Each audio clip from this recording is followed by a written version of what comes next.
Quelle est votre position par rapport à la chasse d'aujourd'hui? Je chasse beaucoup le petit gibier, la bécasse particulièrement, mais les battues de sanglier ne me déplaisent pas en Limousin. On commence à en avoir un certain nombre, un peu moins que chez vous, mais en tout cas, c'est un plaisir de vous adresser ce message de la part de Nicolas Florian, parce qu'il m'a confié le soin de m'adresser à vous. Pour défendre la ruralité, mais surtout avec moi, la chasse et toutes les formes de chasse. Nous sommes à un instant peut-être clé de notre destin. Si nous voulons préserver la chasse pour nos enfants et petits-enfants, le moment est venu de se mobiliser et d'être solidaires. Vous me connaissez, la chasse, je l'ai toujours soutenue. Les chasseurs landais, je les ai toujours soutenus. Les chasses traditionnelles, je les ai toujours soutenues. Et bien sûr, je continuerai de le faire. C'est un atout social pour la ruralité. Mais c'est aussi un moyen de préserver nos traditions, notre identité, et aussi et surtout c'est un moyen de réguler les populations. C'est un de mes plaisirs, mais c'est surtout une forme de besoin de parcourir la nature, de chasser devant soi, avec son chien. Enfin, je suis peut-être d'une certaine manière un peu l'archétype de la chasse telle qu'on la pratique ici dans notre grande Aquitaine.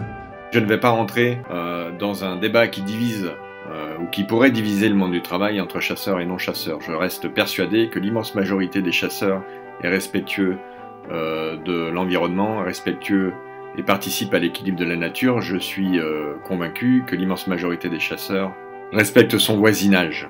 Soutiendrez-vous les chasseurs quand il le faudra?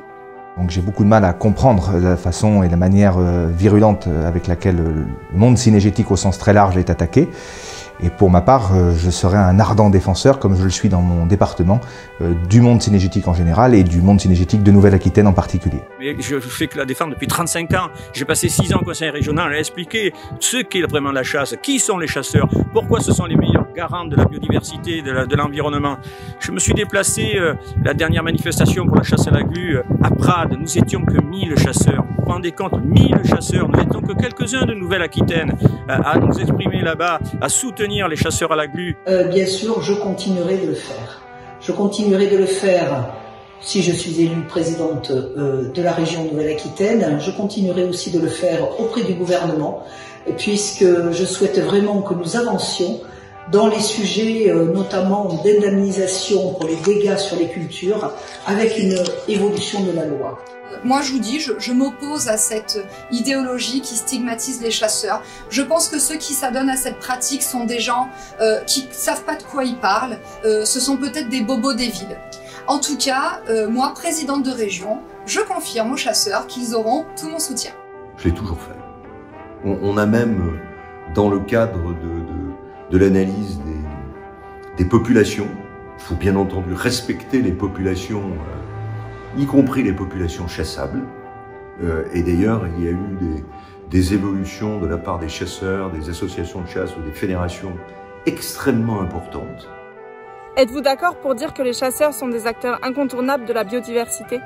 Oui, je crois que les chasseurs sont des protecteurs et les premiers protecteurs de la biodiversité en France, oui. Oui, les chasseurs et la chasse, c'est le plus grand garant de la biodiversité. Et en définitive, je compte sur vous, parce que nous avons besoin de vous pour préserver notre biodiversité. Bah, ma réponse, vous l'aurez compris, c'est oui. C'est oui, parce que la baisse de la biodiversité ne vient pas de la chasse.